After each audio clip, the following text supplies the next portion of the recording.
We love to say that we are tolerant. Live and let live, we proclaim, as if those 4 words makes us saints of modern society. But why does it seem like tolerance always comes with an asterisk? Sure, we'll tolerate you, just as long as you don't ask for too much, don't challenge my worldview, and definitely don't make me feel uncomfortable. So are we being actually tolerant? Or are we all complicit in a shared lie about what that even means?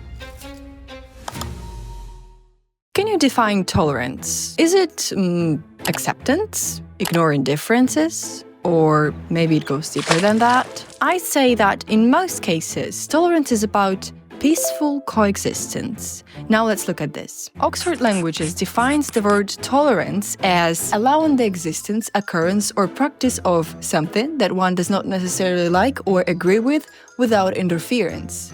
The key word here that I have a problem with is allowing, and here's why.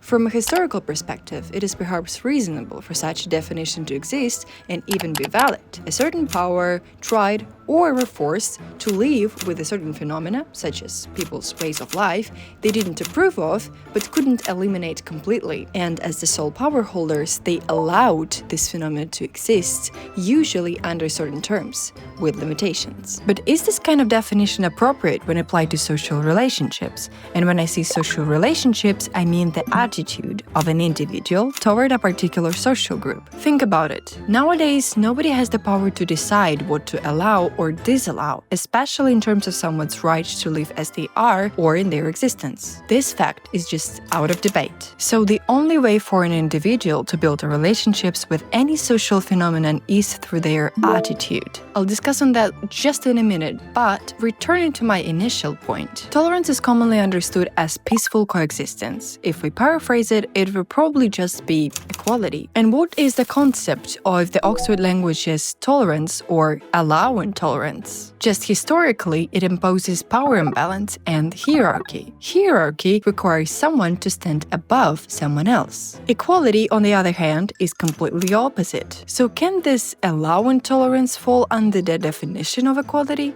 Seems like no. If I could make a definition of tolerance public, I would probably go like this. The true coexistence recognizes one simple truth. Your existence equals my existence. Your validation equals mine. Your recognition equals mine. And speaking of recognition,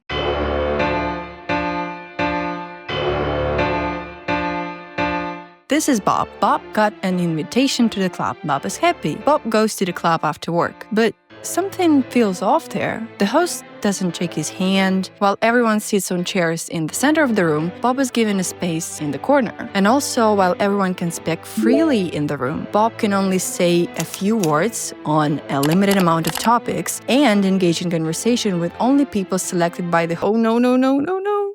I can't make a fictional character suffer and not cry. Thankfully, it's just a fictional story. It would never happen in real life. Would it? If Bob looked closely, he'd notice that his invitation had an asterisk and a small text below. This text read, "The coupon discount is valid only for the purchase of 3 pizzas." Actually, this text read, only for people without B in their names. And Bob has 2 Bs. Since Bob is a beekeeper, he wasn't truly recognized as a club member. What kind of experience did he get, do you think? Is he still happy? But let's assume the asterisk didn't exist and the exclusion of beekeepers wasn't announced. When Bob shows up at the club, everyone is sitting at the table enjoying amazing foods. Bob finds his place and also finds his plate empty. The thing is, the host himself didn't like beekeepers, so he didn't count food for Bob. The cooks agreed with him and didn't bring up this issue even when they noticed his empty plate. The only girl from this club who reapproached the host got an eye roll as a response. The host defended his right for personal opinion. Here we go. But he was right. He had right to his opinion and the right to defend it. Yet, his club's name is Tolerant. He claims to be inclusive, as everyone is invited in the club.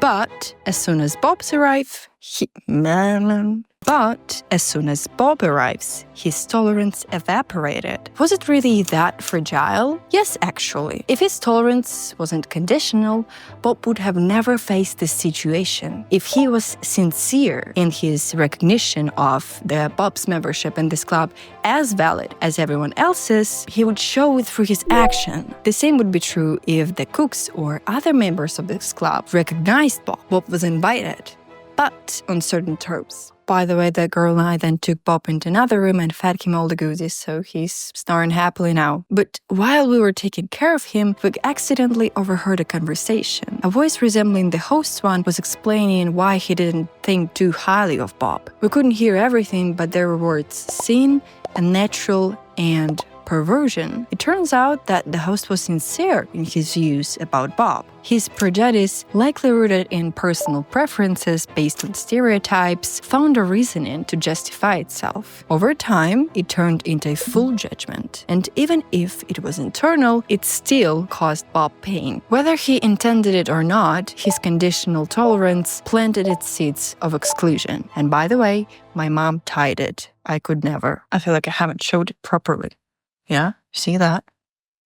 Nearly perfect. This, of course, is just a metaphor where clubs plays a role of our society. But have you noticed what's happened? If Bob is called a member of this club, why is it only nominally? He isn't explicitly told he's excluded, but unintentionally, conditionally tolerated members still make him feel like it. And based on that, would Bob's experience be just his own? If society can unintentionally keep exclusion alive in such a way, wouldn't it hurt someone else? Yeah, Bob, I'm not against you. I'm just not cooking for you. I don't approve of people like you. Where is the tolerance? As I see it, unfortunately, tolerance has never historically inherited the meaning of true recognition. That's why, at least in my example, it breaks down so easily and ceases to mean anything. But let's say I'm wrong in my assumptions. Let Bob do whatever he wants. Bob is Bob. And anyway, have you seen the time already? It's 2025. It's time to have some tea.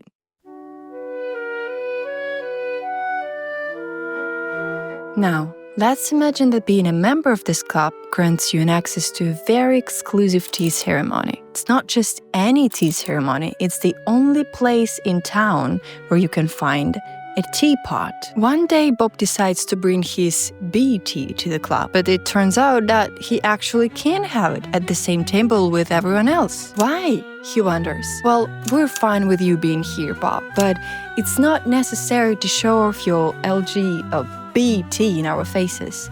It's too much. What if kids see it? But I'm just drinking it like you're drinking yours. Ours is normal. We respect your right to drink it, but you can just do it at home, in private.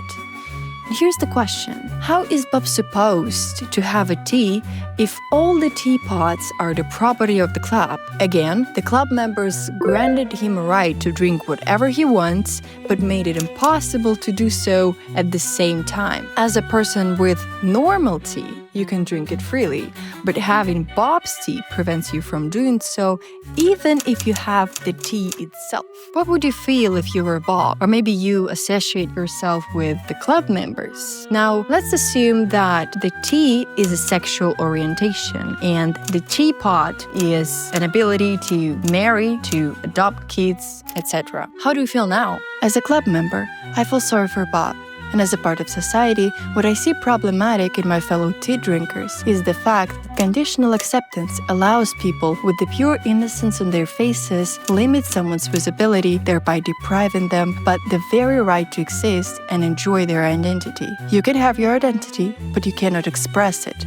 Very tolerant. Instead of raising the question how the right to have tea is universal and should be applied to everyone, they would call Bob bad words and still defend their rights and opinion. And what happens afterwards? Is it still a right? Or maybe a privilege? After everything said, are we sure that we understand this right as a right?